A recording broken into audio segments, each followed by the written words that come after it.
तीसरा, सीमंतोन्नयन संस्कार। सीमंत शब्द का अर्थ है मस्तिष्क और उन्नयन शब्द का अर्थ है विकास।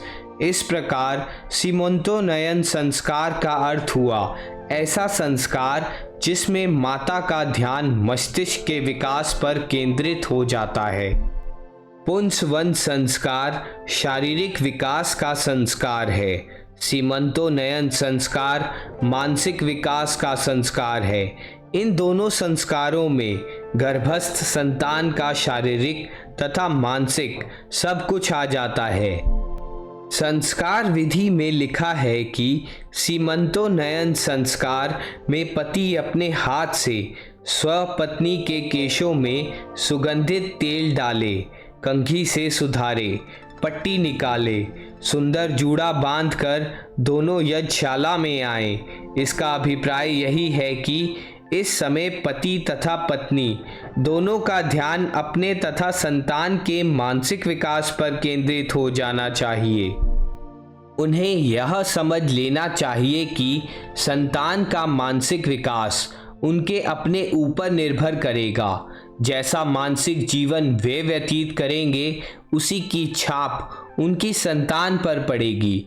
शास्त्रकारों ने माता को एक ऐसा सांचा माना है जिसमें माता पिता जैसी संतान चाहते उसे वैसा ढाल सकते।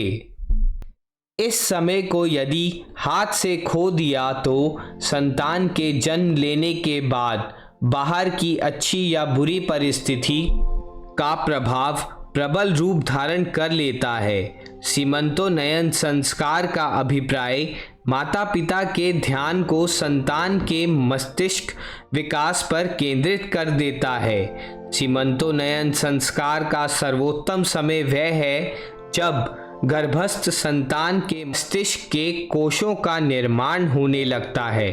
सुश्रुत के शारीर स्थान में लिखा है, 5वें महीने में मन अधिक जागृत हो जाता है, 6ठे महीने में बुद्धि, 7वें में अंग प्रत्यंग अधिक व्यक्त होने लगते हैं, 8वें महीने में ओज अस्थिर रहता है, 8वें महीने में उत्पन्न बच्चा प्राय जीता नहीं है। इस कथन से स्पष्ट है कि सुश्रुत के अनुसार 5वें महीने में गर्भस्थ संतान का मन पहले से अधिक प्रबुद्ध हो जाता है। पहले से अधिक का अर्थ है 4थे महीने में मन या मस्तिष्क का निर्माण होने लगता है। यही कारण है कि सीमंतोन्नयन का समय 4था महीना निश्चित किया गया है। सीमंतोन्नयन संस्कार का मूल उद्देश्य सिर्फ इतना है कि माता इस बात को अच्छी तरह समझे कि अब से अपनी संतान के मानसिक विकास की जिम्मेवारी भी उस पर आ पड़ी है। अब से वह जो कुछ करे यह सोच समझ कर करे कि उसके हर विचार का प्रभाव उसके भीतर प्राण ले रही संतान के मस्तिष्क पर अनजाने पड़ रहा है। यदि 4थे महीने सीमंतोन्नयन संस्कार नहीं किया गया तो 6ठे महीने कर सकते हैं। यदि 6ठे महीने नहीं किया तो 8वें महीने कर सकते हैं। इन तीनों महीनों में से किसी एक को चुनकर उसमें यह संस्कार करना चाहिए।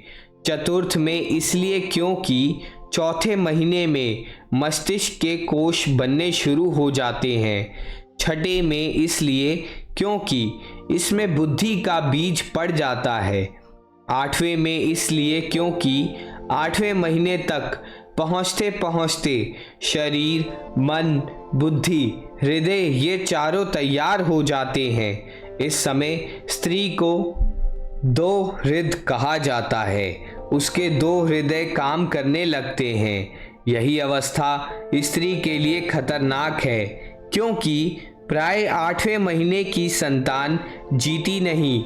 इसलिए 8वें महीने में स्त्री को संतान के शरीर, मन, बुद्धि, हृदय इन सब को स्वस्थ तथा क्रियाशील बनाए रखने की तरफ विशेष ध्यान देना है। गर्भवती स्त्री की जिस बात में अनिच्छा होती है उसकी संतान की भी उस बात में अनिच्छा हो जाती है और जिस बात में गर्भवती स्त्री की इच्छा रहा करती है उस बात में उसकी संतान की इच्छा भी बन जाती है। संस्कार पद्धति के निर्माताओं का यह अटल विश्वास था कि माता के संस्कारों का संतान पर चहुमुखी प्रभाव पड़ता है।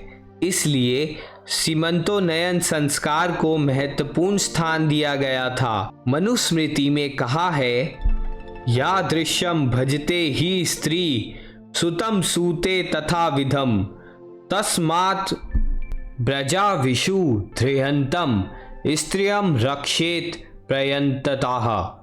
गर्भवती स्त्री जिस प्रकार की तस्वीर अपने मन में खींच लेती है वह उसी प्रकार की संतान को जन्म देती है। इसलिए उत्तम संतान के लिए स्त्री को ऐसा वातावरण में रखना चाहिए जिससे संतान उत्तम तथा शुद्ध संस्कारों की हो।